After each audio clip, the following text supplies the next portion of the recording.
This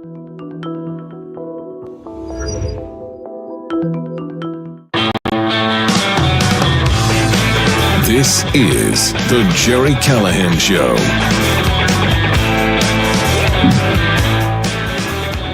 It is Tuesday, April 29th, the 100th day of Trump 2.0. Yes, we made it to the 100-day mark, and what 100 days it has been.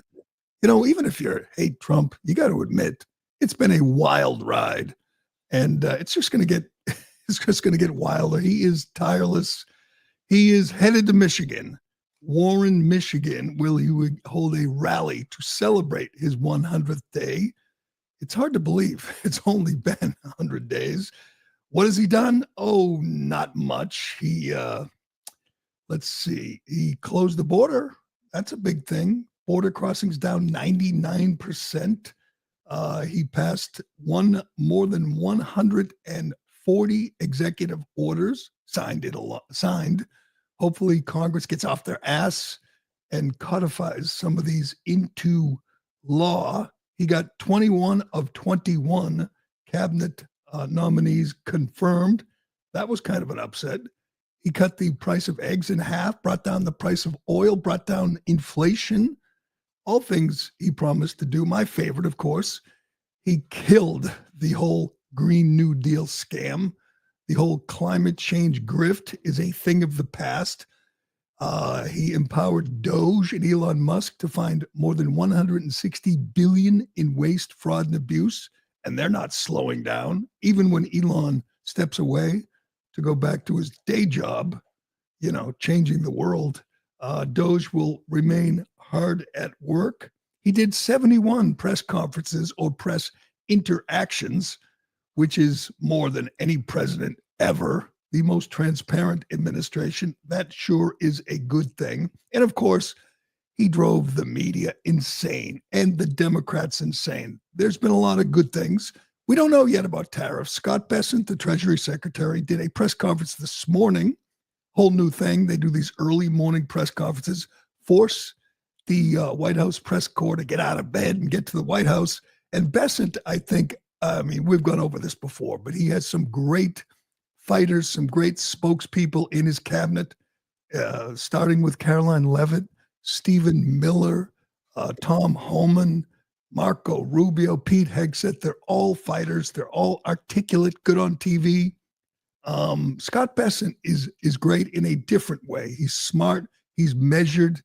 When he says things that Trump says, when he echoes things Trump says, they just sound different. He's obviously fabulously wealthy, very successful on Wall Street. He's a 60-year-old gay guy who just speaks in measured tones. And he explained this morning that they're very close to a deal with India. He said they're about to make 18 trade deals.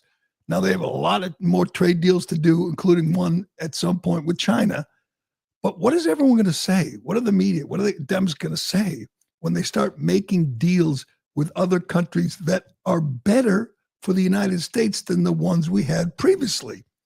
I think the idea that Republicans are happy with what Trump has done, and we certainly are, except tariffs. We're not sure about tariffs. Yeah, that's how it works. He's playing the long game. Do we know the old trade war, the tearing up of all these old deals of implementing tariffs? Do we know if it's going to work? No, but we will find out. So most of the things he's done, beginning with closing the border and bringing down prices, have been wildly successful. The tariff thing, we aren't sure yet. We will find out. We will see. We will see how it affects the stock market. We'll see how it affects prices. We're not sure yet. All I know is the deals he signs, these 18 deals that Bessent promised, they're going to be better for this country than the ones we had previously. And how can that be a bad thing? So Amazon is now going to include in their receipts a little line item that says how much the tariffs have cost the consumers. This is pissing off Trump and the Trump administration for good reason. They don't include on there all taxes. They didn't include tariffs before. But now that they're increased, they're going to include them and tell the consumers what they're paying. Fine. I don't think Trump is going to be too happy with Jeff Bezos. But so what? People, if you know, smart people, if you're paying attention, again, it's a long game. We'll find out in 3, 4, 6 months whether this strategy of reshaping, resetting the global market is going to work. And what if it does? What are they going to say now? See, I think there's one conclusion we can come to after 100 days. Trump has many strengths. He has done many good things, but the one thing he has going for him above all others is the utter ineptitude of his opposition. That is his one great superpower. The opposition, the adversaries of all he is doing here, of his plan, of everything he does. These people are absolute clowns. They don't know how to take on Trump. They don't know how to stop Trump. They're trying. God knows they're lying, which is what they do on a daily basis. And we certainly cover that. We certainly tell you what Liz Warren has to say or Hakeem Jeffries. And they just sit there and tell you he's raiding Social Security. He's destroying Medicaid. They have no evidence. He's not doing that. They know it, but they think people are dumb enough to believe it. And many people are. But what we see every day is just the clownish attempt to fight him. Over the weekend, the minority leader in the House, Hakeem Jeffries, perhaps the most powerful Democrat in D.C., and Cory Booker, Senator Cory Booker, who did a 24-hour filibuster a couple of weeks ago for no reason at all. They decided to hold a sit-in. I guess they called it a sit-in, but as many people have pointed out, sit-ins usually have a purpose. We see it with the pro-Hamas students in college. They sit in the administrative office until they get their way. Or you see protests, the old days, protests against racial segregation, sit in on the, in the lunch, the diner to stop the racial division, whatever. There's usually a purpose. There was no purpose of this. On Sunday, Hakeem Jeffries and Cory Booker proudly sat on the cabinet on the steps of the U.S. House of the Capitol. Just sat there.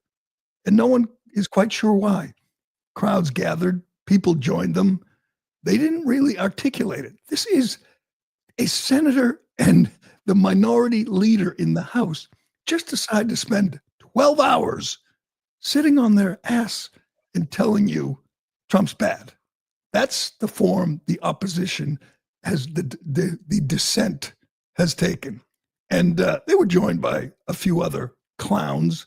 Sarah McBride, the congressman from Delaware, joined them and told you, of course, Trump is destroying Social Security and whatever. But I mean, he is just a laughable figure. But here's another person who joined them. I guess, is this a gay rabbi? It's a rabbi, I think, with a rainbow scarf, who decided to get everyone to sing along. It didn't go as well as they had hoped. And watch Cory Booker and Hakeem Jeffries just looking at this guy saying, are we really doing this? Watch. You know the song from the beginning. I will build this world from love. Yada da da yada da. And you must build this world from love. Yada da yada da. And if we build this world from love, yada da, then God will build this world from love. Oh my God! They got a Free Palestine sign right there. I think it's spelled wrong. P-A-L-I, Palestine. They're not sending their best. That is, again, what Trump has going for him, what the Republicans have going for him, they are not serious people. And there's never been better evidence of this than yesterday when they did it. They filed articles of impeachment. Yes, it's coming. In 2026, if you vote for Democrats, you're going to get more impeachments. I mean, they won't go anywhere if the Republicans hold on to the Senate. It'll be a waste of everyone's time, just like it was in the last Trump term when they made up these two cases for impeachment against Trump. But that will be priority number one. That will be what happens if you vote for Democrats and they retake the House. I had never heard of this guy. I'd never seen him before. And I want to know why. Why haven't we focused on this guy before? Because he is hilarious. His name is Shri Thanedar. He's a congressman from the 13th district in Michigan. This is a real person. Now, I, like everyone else, when I saw this yesterday, I said, uh-oh, Jimmy Fallon is doing racist skits again. Jimmy's going to be in trouble. That's not Jimmy Fallon. That is Shri Thanedar, an actual congressman who was elected by the people of Michigan. And I don't think he ran this by Hakeem Jeffries or Chuck Schumer or Cory Booker or any of the Democrats. There is no way they would greenlight this. This is funnier than anything Kimmel or Colbert or Seth Meyers has done in years. This is funnier than anything you'll see on Saturday Night Live. This is, again, an actual congressman. You're not going to believe when I tell you his biography. It's incredible. This is who they're sending to Washington and who they have decided will be the first sitting congressman to file articles of impeachment. Let's listen to a little bit of his announcement yesterday as he makes this big move against Donald Trump. Go ahead. This is Congressman Shri Thanedar. Donald Trump has already done real damage to our democracy, but defying a unanimous 9-0 Supreme Court ruling, that has to be the final straw. It's time we impeach Donald J. Trump. The court said the wrongfully deported Kilmer Garcia must be allowed to return and receive due process. Trump ignored it. He ignored the Constitution. He ignored the very checks and balances that keep our democracy intact. This isn't an isolated incident. It's part of a dangerous, deliberate pattern. That's why today I introduced a resolution to impeach Donald J. Trump, outlining 7 articles of impeachment. Part 1, obstruction of justice and abuse of executive power. From denying due process to unlawful deportations, Trump defied court orders. Article 2, taking away Congress's power of the purse. Trump dismantled agencies and froze funds without permission from Congress. Article 3, abuse of trade powers and international aggression. He imposed damaging tariffs and threatened military invasions. So they're going to impeach him to review. Number 1 article of impeachment is that he sent an MS-13 gang member, human trafficker, wife beater to his home country of El Salvador.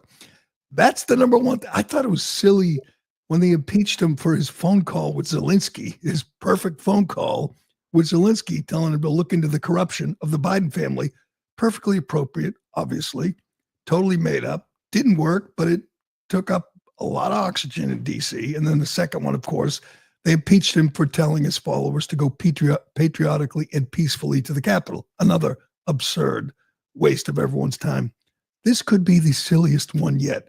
This guy, this congressman from Michigan, who was born in India, has decided we must impeach the president because he sent an MS-13 gang member, human trafficker, wife beater illegal alien from El Salvador to El Salvador. That's the plan. You're doing great, Democrats. You're doing great. I got to ask Ironhead. I'm going to put you on the spot. I know you haven't done any research, of course, or read anything. Naturally. Can you guess how old Congressman Thanedar is? Go ahead, take a shot. He's either like 23 or like 72. B, that would be B. That man on the screen is 70 years old. Oh my God. He's a grandfather.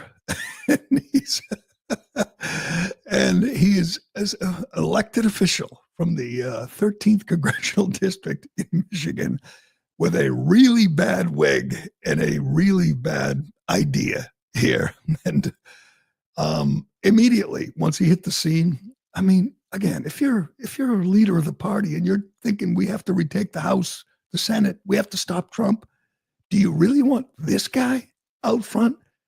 He is a cartoon character. Again, if Saturday Night Live was still a comedy show, that would be your cold open right there. That guy with the bad wig saying we must impeach the president for sending a gang member back to his home country. How do you think that plays with the American public? Do you think they're winning the day here? Do you think this is a winning issue? I just want to briefly get that video, that report of what this guy is guilty of. I'll tell you what's worse than sending a gang member to his home country, or worse than even implementing tariffs, reciprocal tariffs on trade partners after years of unfair trade deals. This might be even worse. How about torturing animals? This is what I know. This is usually Dr. Fauci's domain here. This is Fauci's Noem. We're not partisan on this. Kristi Noem too. Yeah, that's true. Kristi Noem. She shot one dog. Fauci's killed thousands of dogs. Thousands. He gets off on it. It gets him aroused. Killing animals. That's the kind of evil monster he is. But Congressman Thanedar is apparently guilty of it too. Check out this report. This guy should have stayed in the shadows. I'm just going to say he was anonymous. No one knew anything about him. Now he's out front leading the charge to impeach Trump. So we're going to learn more about him. Check out this report about him and his company. This is how he made his money. Go ahead. Year after year, they were confined to crates with no opportunity to leave. Shri Thanedar got rich running tests on dogs. His research company kept over 100 dogs, testing drugs and chemicals on them, never let out of their cages. When Shri's company went bankrupt, it abandoned the building, leaving the starving dogs trapped in their crates. A judge stopped it, but who could be so cruel? Tell Shri Thanedar. That's a commercial run by the Humane Society. You know what happened? He left these animals after his company went bankrupt, left them, abandoned them. Activists, like animal rights activists, climbed the fence of his plant, of his building, to free the dogs that were left to starve to death by this monster. Who again, always beagles. I know. You know why? I'll tell you why. I've read a lot about this. Beagles are just so good-natured. They're easy. They don't fight back. Like, you're not going to see Thanedar or Fauci do these tests on Dobermans or pit bulls. They use beagles because of their demeanor, because they are so docile and friendly. They're easier to torture. That's the kind of person who does testing on animals. They pick ones, good dogs, really good dogs, and they torture them. That guy is now leading the charge to stop Trump, to impeach Trump. You sure can pick him, Democrats.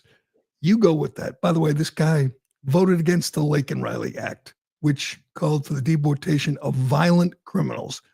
That's who's leading the fight. I'm going to guess Hakeem, Jeffries, or whoever, Pelosi, is calling him in today and say, who told you to do that? Shri. Who thought that was a good idea? I don't know if this means they get to vote on it. Probably not, but I hope they do. I'd love to see who's going to follow his lead and vote to impeach Trump after a wildly successful first 100 days. I'm going to predict right now, Trump today in Michigan is going to announce a trade deal with India. I wonder if Thanedar is going to be in favor of that, a man who was born in India, who came here and lived the American dream, ended up getting his PhD from the University of Akron.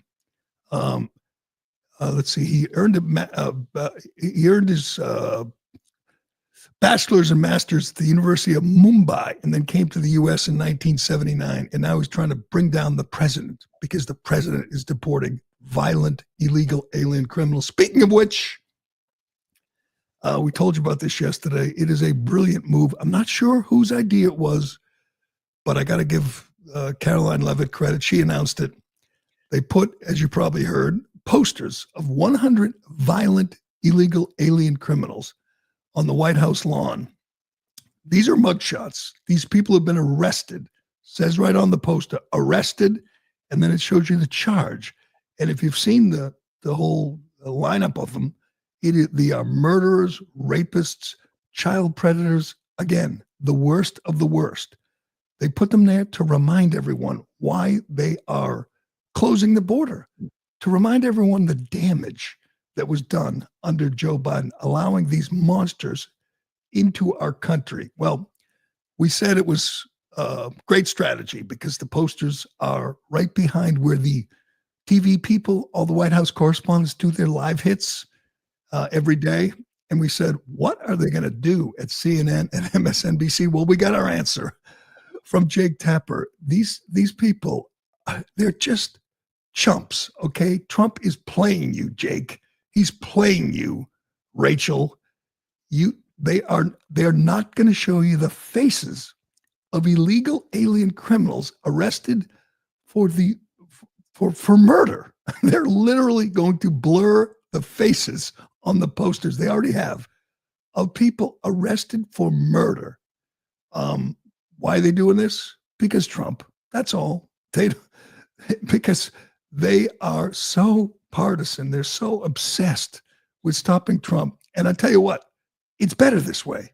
It's better. They played you for fools, Jake and Rachel, and you fell right into the trap. You're going to do live shots from the White House, and it's going to say arrested for murder, and the face is blurred out.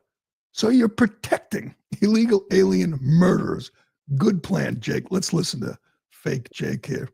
The Trump administration is approaching its first 100-day mark with a full court press on the issue of illegal immigration, and they really don't want you to miss it. So they subtly and tastefully deck the White House North Lawn with dozens of yard signs featuring photos of people that the Trump administration claims are in the country illegally, each poster saying arrested and listing the alleged offensive with which they have been charged. CNN's working to confirm the identities and if there are actual allegations against these people. Until then, we are blurring their identities.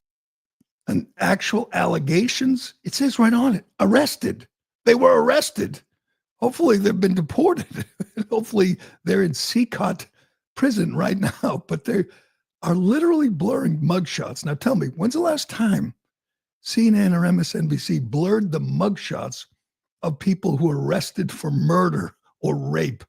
Did they blur Donald Trump's mugshot? I don't remember. Did they blur Peter Navarro's or Steve Bannon's? Did they blur any January 6th defendant? You know, before they were actually convicted, they were just arrested? I don't think so, but they're going to protect these monsters, these gang members. The Trump team knew what they were doing. They put, again, the worst of the worst. You could see it. You could see the charge for which they were arrested. They have just lost their way. They are so lost right now. Just to review, they've made their figurative poster children, their poster boys, you know, Abrego Garcia, gang member, wife beater. They just love him. They want to impeach the president. They're still demanding we get him back. A judge, Hannah Dugan in Milwaukee, who literally helped a violent illegal alien attempt to escape ICE. I don't see a lot of gray area here. She did it. Everyone knows she did it. She has to go to jail. She has to, they're fighting for her. While the victims were in the courtroom getting ready to testify, she helped a violent illegal alien attempt to escape. That's their girl. Now they have these 100 worst of the worst, and they're going to protect them. That's who they, as Stephen Miller points out every day, they just don't care about victims. They don't care about the thousands of victims of illegal alien crime. They are all in on protecting the criminals. They're all in on chaos. Get ready today. You're going to hear, they're going to say the 100 days of Donald Trump has been marked by chaos. Chaos. So let me get this straight, Jake. 100 days where he closed the border, something you told me he couldn't do. You told me the president needed legislation. He needed Congress to close the border. Trump closed the border. Border crossings are down 99%. We are rounding up the worst of the worst. And this is chaos? I'm not sure. I seem to remember the last 4 years of almost daily watching thousands of people run, walk, swim across the border. Here's just one clip. I don't know. That looks more like chaos to me. That is chaos. What the last 4 years was chaos at the border, all deliberate, all by design, to flood the country with potential Democrat voters. That's what your president did. Remember the story yesterday? Didn't get a lot of play from Jake, I'm sure, but of the illegal alien nightclub in Colorado Springs, a city in America where they had a big nightclub just for illegal alien gang members. They raided it, big team, joint task force, DEA, U.S. Marshals, ICE, arrested 115 gang members, I believe. They said they had a menu when you went in the club of what drugs you want. They had cocaine and fentanyl and meth, and you get to pick one. They had prostitution going on, guns. It was operating out in the open under Joe Biden. Pam Bondi said they had 170 calls to 911 about this nightclub, and the Biden administration did nothing about it. That's who was in the White House. That's who was calling the shots. An administration that was so invested in changing the demographic, in bringing in 10, 15, 20 million illegals, that they allowed a nightclub for illegal alien gang members, TDA gang members, to operate in an American city. And when they were notified of this, they said, just let them have their fun. That's over. That's done. And that, according to the mainstream media, that means we have chaos in the country. Is this the compilation of these absolute lemmings just Absolutely. just repeating what they were told by someone at the DNC? The memo went out, the email went out. Let's make sure everyone knows what Trump is doing is chaos. Let's watch. We begin tonight with the escalation in the president's crackdown on illegal immigration. Today's dramatic escalation in the Trump administration's conflict with judges. The Trump administration signaling a major escalation in its deportation efforts. Today, an escalation in the Trump administration's battle with the judiciary. Tensions between local and federal authorities over President Trump's immigration crackdown escalated today. We begin this hour with a major escalation of the Trump administration's crackdown on immigration. Escalation. Now that was the escalation day. I wanted the chaos day. There's two different days. The escalation was, you know what the escalation was? Arresting two judges. One who had a TDA gang member living with him, a guy who posed for pictures with guns. That was a judge. They fired him. And the other one was a judge who helped a violent illegal alien escape out the back door. Those were the two judges who were removed from the bench. And they called that a dangerous escalation. Man, it's going to get even crazier. I'm just going to predict that the articles of impeachment aren't going to work from Jimmy Fallon there, but we will see. I got much more to get to. I got to move here. We got to get to the still more reaction from the Shedeur Sanders, from the national tragedy of Shedeur Sanders having to wait until the 5th round to get drafted. I don't think we're ever, as a country, I don't think we're ever going to recover. It feels like, we're all going to remember where we were that day that Shedeur Sanders slipped in the draft. Another tough break for the ESPN, for the woke anchors at ESPN. Saquon Barkley and the Eagles went to the White House and had a great time. I got to give Saquon credit. He's got some guts, man. He not only went to the White House, he went on Air Force One, he went on Marine One, and he played golf with Hitler. I don't think Jamel Hill is going to he's not going to handle this well. We'll get to that and more, but first. Excuse me.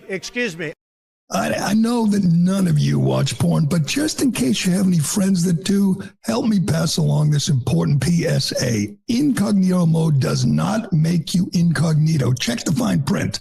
All your late night activities are still 100% visible to a ton of third parties unless you use ExpressVPN. Without ExpressVPN, these third parties can still see every website you visit, even in incognito mode. They can see your internet service provider, your mobile network provider, the admins of your Wi-Fi network, like your school, your boss, your parents. ExpressVPN reroutes 100% of your traffic through secure encrypted servers so third parties can't see your browsing history. ExpressVPN hides your IP address, making it extremely difficult for third parties to track your online activity. It's easy to use. That's important to me. Fire up the app and click one button to get protected. And it works on all devices, phones, laptops, tablets, and more, so you can stay private on the go. Even if you're not watching porn, you want your data protected. You want your text protected. You don't want to take any chances. Protect your online privacy today by visiting expressvpn.com/Gerry. That's expressvpn.com/Gerry. And you can get an extra 4 months free. expressvpn.com/Gerry. There's another thing we had before Trump, ushered in this chaos. This is from Miranda Devine of the New York Post. She says, this is horrifying. Tom Homan said the Biden administration ended DNA testing of children brought across the border so nobody knew whether they were with their parents or being trafficked. That was Joe Biden. That was the Biden administration. Ended DNA testing and losing track of 350,000 children. Jeez, I remember those days, when we had order and peace. Now we have chaos. All right, let's get to my favorite. This could be my favorite story of the day. This was yesterday. In the U.S. Senate, Senator Josh Hawley reintroduced the Anti-Corruption Pelosi Act on Friday, aiming to ban members of Congress from trading individual stocks. Trump signaled he would sign this legislation into law. The legislation, which has the acronym Pelosi, preventing elected leaders from owning securities and investments. Kudos to Josh Hawley, who is great, by the way. He's one of the best. And he introduced this legislation. I think some Democrats are going to support it, including AOC. Honestly, what's the defense for allowing Congresspeople, senators, to use inside information to get rich? Do you have that graphic that goes with this video? Because it's amazing. If you don't follow the Pelosi tracker, you should. It's a Twitter account. It's probably on, actually, I don't think it's on Instagram. I don't think they're allowed. But this is Nancy Pelosi from, it goes through her this is posted last year. Current. So it's 1 year. Nancy Pelosi's stock portfolio up 631%. Gee, is she just really sharp? Just can read the markets? Or her husband, Paulie, they're just really good at this kind of thing? 631%. Her salary is about $200,000. She's worth $230 million. Can someone explain to me another theory on how she got rich other than using inside information? By the way, Liz Warren supports this. Again, AOC, Josh Hawley. This is going to be a game changer. I think we may finally see Nancy retire if they pass the Pelosi Act. But what a great move. What a great idea. Let's listen to Hawley introduce this. And I just think that this is such a simple proposition. The American people, when I go home and I say to folks, they ask me about stock trading, here's the thing that absolutely stuns them. They can't believe that it's legal already. They can't believe we can currently do it. Most members of the public think it's already banned. And when I say, actually, it's 100% legal, they say, why? And there's no good answer to that question. We should be here to focus on the public's business, not private gain. We shouldn't be here day trading. We shouldn't be here focusing on our stock portfolios. We should be here doing what the American people sent us to do. And that's what this bill is about. With that, I yield back, Mr. Chairman. It's going to pass. It should. I mean, let's be honest. It's right. What's the rationale? What's the logic behind not banning this? You know they're cheating. You know they're using insider information. If you follow the Pelosi tracker, you got rich too. They literally tell you what she's buying, when she's buying it. And if you do the same thing, I assume lots of people got a 630% increase in their portfolio in the last year. Remarkable. All right, we got to get to this Belichick story. Man, Belichick. This went so viral. I mean, lots of things go viral these days. I can't believe this was on every show, every morning show, every cable news show, every website. Bill Belichick is the greatest coach in NFL history. Bill Belichick is a brilliant man, really, really, really smart guy. This is really, really dumb. This is such a bad look. I understand that he is in love or in lust. I understand that having a 24-year-old girlfriend when you're 73 might be kind of fun, might be kind of exciting. But did he really think it was a good idea to give her a role in his new staff at the University of North Carolina? Did he really think that she should be involved in this way? I know he doesn't care what people say about him, but man, if he didn't think that they were going to be mocking and ridiculing him, he is really not paying attention, because there was nobody who wasn't looking at this saying, man, you are, I don't want to say it, you're kind of henpecked, Bill. You're kind of whipped at this point. When you have a 24-year-old girlfriend, Jordan Hudson, who is calling the shots, who is interrupting your interview with CBS on camera. You didn't think that'd be a bad look, Bill? I mean, you are the ultimate detail guy. Did this detail just slip past you, that it would be shown on TV for all the world to see? There's a story in the New York Post today, which is amazing. His friends are holding a intervention with Bill, telling her he has to tell his young gal pal to take a step back. Even before this past weekend's embarrassing CBS interview, the legendary football coach's friends were shaking their heads. One insider told the New York Post, they're talking to him about her, but very gently, because they know how deep in he is. She saw an opening and she took it, the insider said, talking about Jordan Hudson. The interview we showed you yesterday, which she interrupts, we should play it again, where she interrupts, says, all the interviewer, Tony Dokapil, said was, how did you two meet? She has said before on Instagram and other places they met on a plane. And I assume she didn't even know that he was rich and famous. She just fell for him. That's all. It was true love. Anyway, she's posted many pictures. She has said they met on a plane. So he asks, how did you two meet? And she says, we're not talking about that. Well, according to Pro Football Talk, that was one of many interruptions. What happens if CBS posts the whole video and she is just jumping in at every turn and Bill's looking over saying, what do I say now, honey bun? This is going to be. All this did was absolutely lock in that transgender person's winning Miss Maine. Yeah, she's a contestant in the Miss Maine contest, and she's going against a guy, and I don't think she stands a chance. But again, he better win. Can you imagine if he goes 3-8? Imagine if, there's in the locker room, there's chatter about how Belichick's lost the locker room and Belichick is too old. He can't adapt to the college game, and they lose to Coastal Carolina or something, and they're 1-3.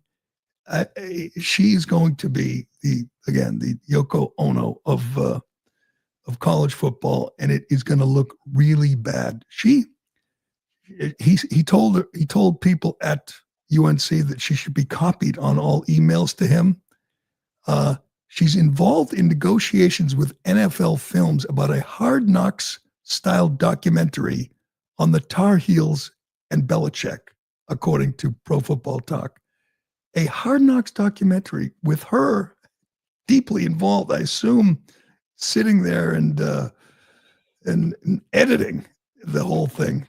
That is just humiliating. And there's no way a 73-year-old man can have a relationship with a 24-year-old and have it end well. It's just not possible. There's no precedent for that. You can't have a 50-year gap, a man who's old enough to be her grandfather. I understand he's smitten. He agrees to these ridiculous Instagram posts where they're on the beach and she's a freaking mermaid and he's a fisherman and all that.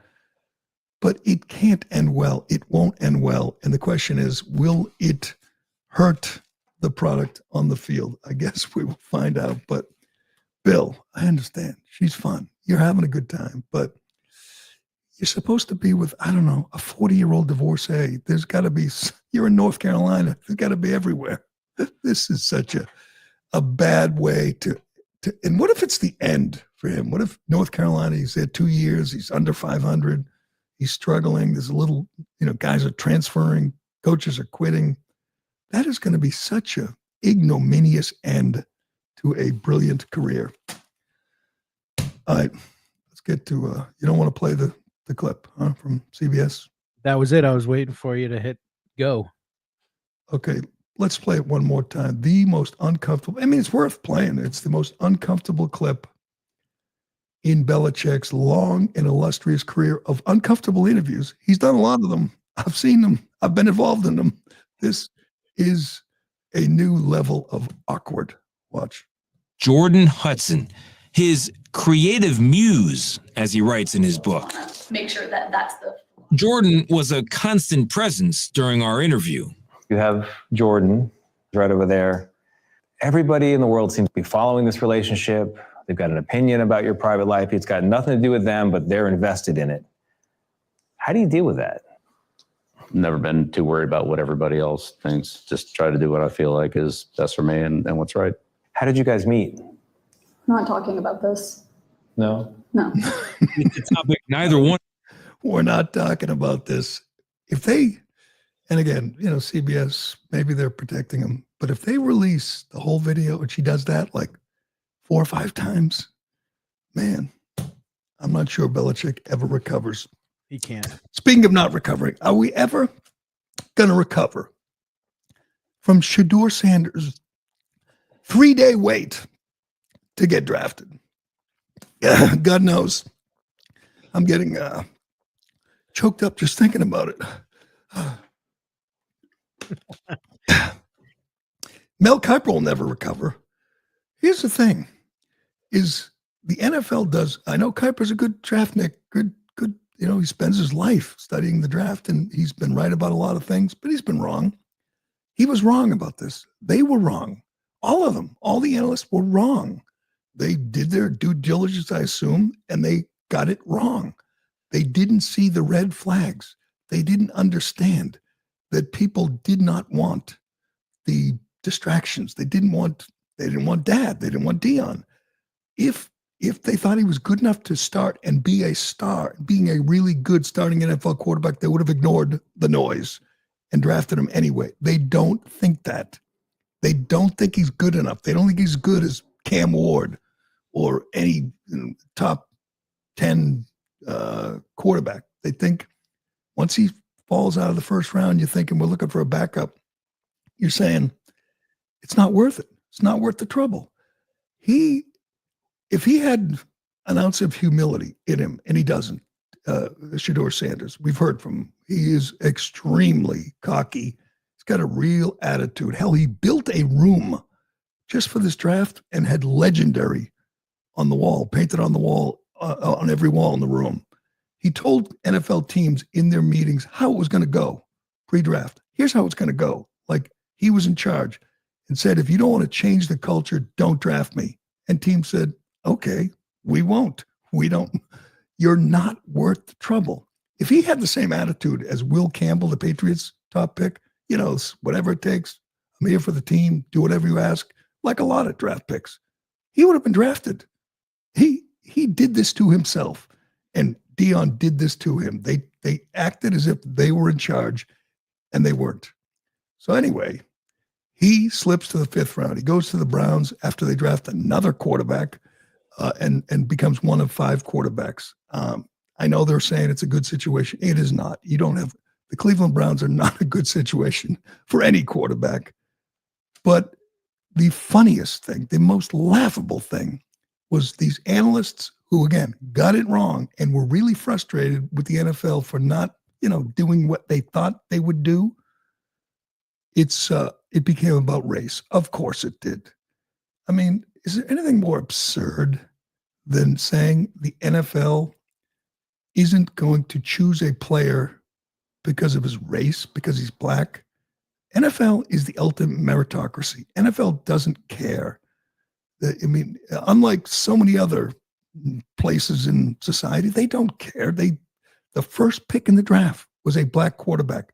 I believe 27 of 32 draft choices in the first round were black. We have been done with this for years, for decades, and they just can't let it go. Now, if it were 1 or 2 crazy people on Twitter saying, oh, he's racist, you really think they analyzed Shedeur Sanders, said, he's a great quarterback, he's a starter, he's a star, he's our guy, but, he's not white. What? I mean, we see it. The best player in the NFL, Patrick Mahomes, Lamar Jackson, former MVP, they don't care. The last thing the NFL cares about is race. If he were a black guy and he were totally humble, totally just didn't try to make the rules or call the shots, he'd have been drafted. If his father weren't involved, maybe he'd have gone a little higher. But here are 3 NFL analysts, actual paid NFL analysts: Ryan Clark, Emmanuel Acho, and Skip Bayless, a guy who's made a fortune, analyzing sports, actually going there. I mean, literally just blaming this on race. How did the people who were on the shows with them, I didn't see the shows live, not laugh in their faces, say, you silly fools, race in the NFL? Quarterback isn't going to get drafted, who's going to be a good quarterback. So he's going to go to Cleveland, be a star, and the other NFL teams will say, well, we could have had that, but he's black. What the hell? Let's listen to these 3 fools tell you why Shedeur Sanders lasted till the 5th round. We all know that it's not just about him being Deion Sanders' son. It's about the bravado he carries. It's about the fact that he looks a certain way. It is about the fact that the color of his skin sometimes at that position can be questioned. Why didn't Shedeur get drafted in the 1st round? I got 3 reasons for y'all. I spent a lot of time. I was up to 1 a.m. last night really mulling over this decision. Why didn't Shedeur get drafted in the 1st round? Number 1, he didn't code switch. What do I mean he didn't code switch? Shedeur Sanders did not change his identity or how he comes off for the sake of the decision makers. He did not change how he comes off for the sake of the decision makers. And who are decision makers in the National Football League? Primarily non-minorities, primarily white people. So if it's not football, what is it? Are there racial undertones here? Racist undertones? You be the judge. Racism is so hard to sort of grasp and prove, but it just stinks. It smells of racist undertones, of too many white people in charge in this league. What? That's Skip Bayless. Guy made $6 million a year to do a TV show no one ever watched, telling you it stinks. What happened with the first pick? Tennessee picked Cam Ward. he's a pretty brash black quarterback. What happened to the 27 teams that took a black guy in the first round? instead of Shedeur Sanders. There's some good breakdowns. I posted one from a scout on Twitter who goes by the name First Round Mock, and he goes through the whole thing, grading all his games, questioning his arm strength, his speed, pointing out that he was 1-7 against top 25 teams, and pointing out that they didn't like his attitude. This guy had a 6th round grade on him and said, he's not a starting quarterback in the NFL. I guess we'll find out. He'll have a chance to compete in Cleveland. But if you think it's race, you're just a clown. Doesn't it feel like that's something from, 1997 or something? It feels like something out of the past. Yeah, it was race. They would have taken Shedeur if he were white. What? That qualifies as analysis on ESPN today. Speaking of which, before we go, we got to commend Saquon Barkley and the Eagles, who went to the White House 7 years ago in 2018. They boycotted the White House, same guy in the office, but this time they went. And as always, if you watched the ceremony and heard all the banter, it looked like a fun time. It looked like a good time. Saquon Barkley not only went to the White House with his Eagle teammates and had a blast, he went to Bedminster and played golf with Trump on Sunday. He went on Air Force One and Marine One and walked the White House lawn with Trump. Now, I don't know if that qualifies as real courage in 2025, but it takes some guts because the blowback he's getting for this. He posted, "Some people are really upset because I played golf and flew to the White House with the president. Maybe I just respect the office, not a hard concept to understand. I just golf with Obama and look forward to finishing my round with Trump. Now you gotta get out of my mentions with all this politics and have an amazing day." That's a good response to these clowns. Jalen Hurts didn't go, said he had a scheduling conflict. No, you didn't, Jalen. You just didn't want to go. That's fine. Don't go. But I have to read this from Jamel Hill. It's so predictable. Jamel Hill, just the angriest race hustler out there. I just want to read her bio first. Contributing writer to The Atlantic. She has a book, my memoir, Uphill, a book. She wrote a book, and she writes for a magazine, and I assume they pay her. Here's an example of Jamel Hill's writing, the quality of Jamel Hill's writing. I assume she put some thought into this. She writes, if Saquon Barkley is able to voice, I have trouble reading this because it's such bad writing. I'm sorry. It's one of my pet peeves, bad writing.